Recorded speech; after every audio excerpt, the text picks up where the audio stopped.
Hello, class. Today we are looking at Stoicism, and we are studying Stoicism by way of Seneca. And Seneca was a Roman philosopher who was also a Stoic. So, to be sure, Stoicism got its start in ancient Greece, but it really is something that we look at in relation to the Roman philosophers such as Seneca and also Marcus Aurelius. There is Epictetus, and I believe he is Greek, but we're looking today at Seneca. And so, Seneca, so just a little bit about his life. He was born in 4 BC and dies in 65 AD. And he was born in modern day Spain, then known as Hispania. He was educated as a Stoic, as a lot of the aristocratic Romans were at the time, and he is said to have had an affair with Caligula's sister, Julia Luvilla, and exiled to Corsica because of the affair under the Emperor Claudius around the time of Caligula. And around the time Caligula was assassinated. Another of Caligula's sisters, Agrippa the Younger, had him return to Rome as a tutor to her son, the infamous Nero, who was about 12 at the time. And so the point of relevance here is to recognize that Nero's mom wished that her son would be a great statesman and learn the most valuable skill of rhetoric from a master. And so Seneca, who was one of the great Latin statesmen of his time, took this on to be a tutor for Nero. So once Nero took the throne, Seneca did write speeches for him, but Seneca's influence was not strong enough, and there was what was known as the Piso conspiracy to assassinate Nero, and Seneca was implicated and ordered by the emperor to commit suicide. So, in other words, he was ordered by his own student to commit suicide, and he also then wrote considerably on suicide and also Stoicism to see how it is that suicide is in relation to mortality and questions of truth. And the letter on the shortness of life, his letter on the shortness of life, was written in 49 AD, which means he was in exile at the time, and this was written in Corsica. In Latin, the letter is known as De Brevitate Vita, and it was addressed to his father-in-law, Paulinus. And also of note is that if you look at his dates, 4 BC to 65 AD, this also is coinciding with the life of Jesus Christ. So he was alive during the time of Jesus Christ as well, which is quite significant and also not just coincidental, because there are a lot of stoical elements in early Christian thinking. And so we're reading this letter on a shortness of life, and let's go ahead and focus on some key points there as far as this letter. So Stoicism is also a way in which we are practicing philosophy in order to lead a good life. So Stoicism, like Epicureanism and like Cynicism, and also following, of course, the great influence of Plato and Socrates, and extending on into Aristotle, was eudaimonic. In other words, ways in which we are aiming to lead a fulfilling life by practicing philosophy. And also, too, to be a Stoic means to live in agreement with nature. And this also means to live according to providence. And providence there is also an old-fashioned word for the way in which we're understanding the universal reason of things. And this is a deterministic order, and we'll talk more about what we mean with determinism in relation to how it is that we're controlling our lives, in relation to the overarching logos of nature. So, in other words, we are conforming our will to the natural order of things. And so, in other words, this also is natural. So, in other words, to key into our reasoning also is a way in which we are understanding how it is that we are natural.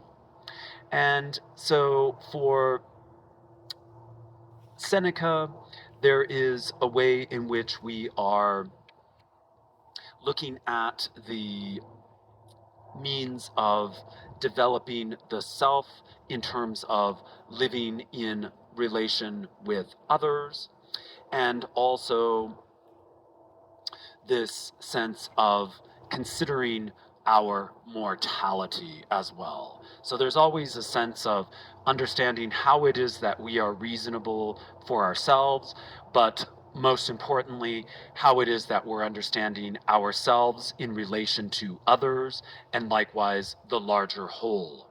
Because when we acknowledge that we are reasonable, we're also recognizing the communal sense in which others are reasonable as well. So for Seneca, the issue of life being short is this way in which we are understanding the temporal relation of nature in relation to our reasonable sense of nature. So whenever we're considering notions of time, we are also seeing how it is that we are understanding time in a reasonable way, but then in the same sense, time is not only reasonable, but also a feature of nature in a deterministic sense. And so life is short, but if we're complaining about a short-lived life, are we not also wondering about how it is that we're spending our time living? In other words, are we squandering our life in terms of leading our life on the surface? So on the surface, it appears that life is short, but when we are thinking of life in terms of a lifespan, are we not then wanting to gear our focus more on how it is that we are living no matter the time that we have? So, in other words, in the apparent shortness or brevity of life, people still occupy themselves with superficial concerns and are thus wasteful of time. So this idea of wasting time also contributes to the complaint that we have that life is too short. And so in that sense, we're getting a handle on the reasonable way in which we are handling the life that we have in terms of spending it with a sense of quality, as opposed to focusing on the quantity of time we have, and as opposed to living it frivolously, and focusing on the lack rather than on the quality, or focusing on the quantity rather than the quality. And so Seneca offers the example of a soldier who, at ease, collects trifles, and when the enemy is at his heels, he is quick to let go of the trifles to pursue life and avoid death. So, in that sense, we are seeing that there is a way in which we're understanding the temporal nature of death, and also what is important as opposed to what is trivial. And also having courage in the face of death as opposed to running away from it when we are running away from our enemies. And so if death is on my trail and life is fleeting away, how is it that I'm handling the shortness of my life with courage and virtue rather than with cowardice? So, in other words, we are wanting to learn how to cope with the lessening of time and wanting to summon up the courage to face hardship and calm in the face of what is unavoidable. That is our mortality. So, in other words, it's not about the quantity of life that is given, rather, it's about the quality of life spent. And in that sense, that's how it is that we're focusing on being virtuous toward living a fulfilling life, and also in the same sense, seeing this as reasonable and logical as well. And so, it's for Seneca, it is not that we have a short time to live, but that we waste a lot of it, unquote. And so this is the reason given to us in the way that we're understanding ourselves in relation to nature.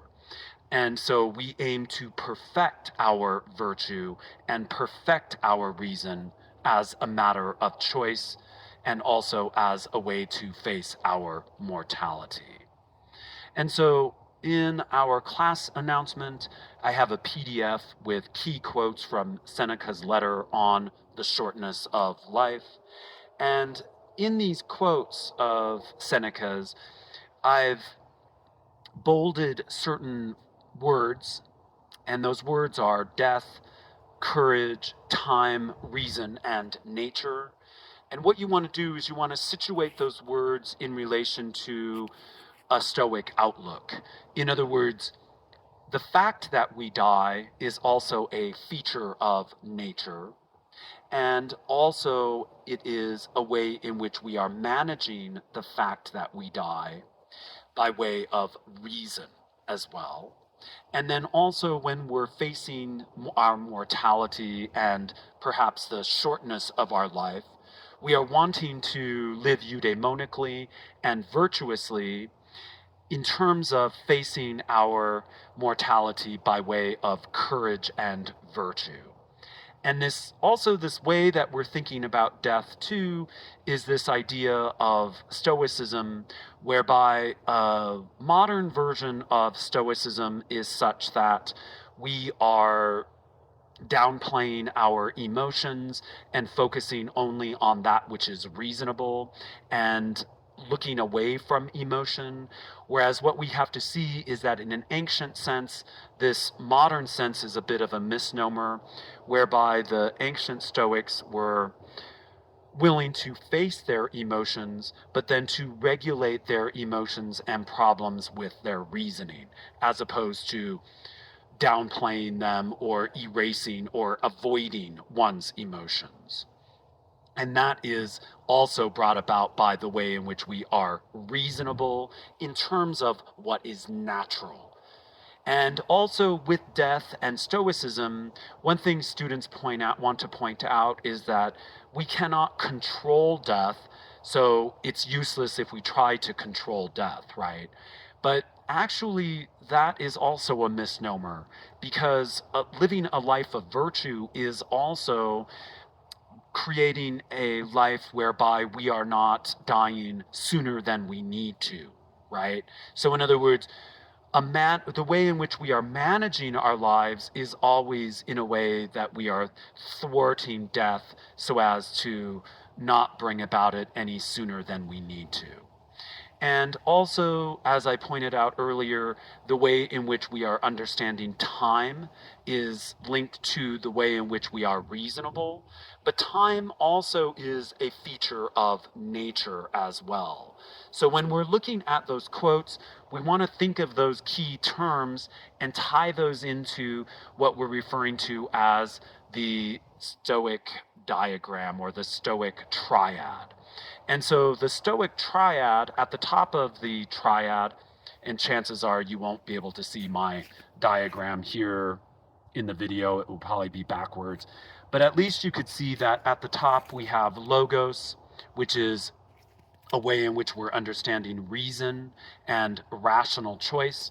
So when we are natural, we are also living in accordance to our reason. So to access one's reason is also natural for a Stoic. And that also relates us to physics or nature.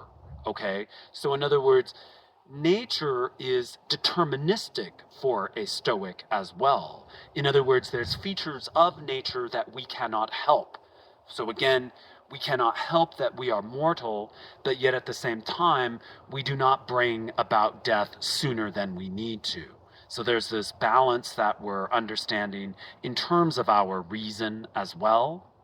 And then also there is the ethical aspect of Stoicism in relation to ethics and in relation to free will. So, whenever we're thinking about our ethical sphere, we're also understanding that in relation to our freedom. And so, we'll talk a little bit more about the way that Stoics are compatibilist. And so, to be a compatibilist is also to recognize that there are certain elements of nature that are deterministic, that are ways that we are in observance of natural laws of the universe, that we are also working with in terms of our free will. And so that way in which we are working with our free will in accordance to the laws of nature by way of our reason is also a Stoic concept.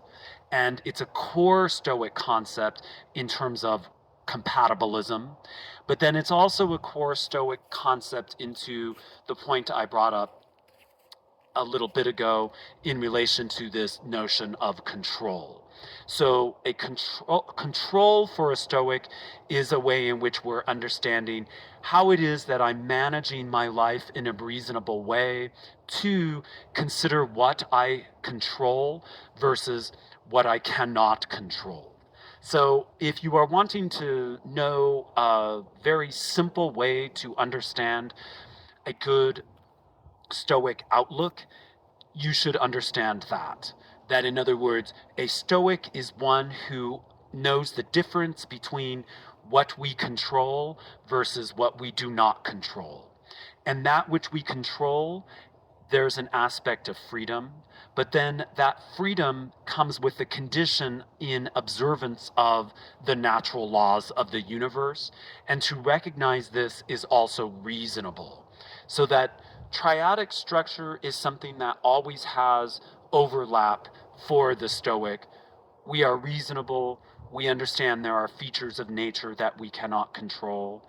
But then also to understand nature is to understand our own nature as reasonable, but then to recognize our own freedom in regard to what we control in a free way in relation to the conditional aspects of determinism or the deterministic factors of the natural laws of the universe.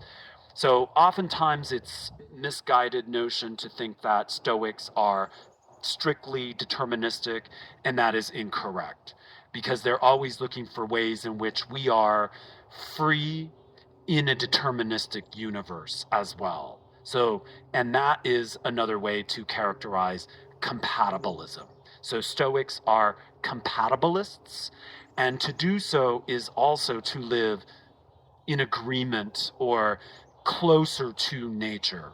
Because to live closer to nature is also, like for the Cynics and for the Epicureans and also for Socrates, is to live closer to nature. That is to be virtuous and also eudaimonic. So thank you, and we'll talk more about this in class, and have a great day. Bye-bye.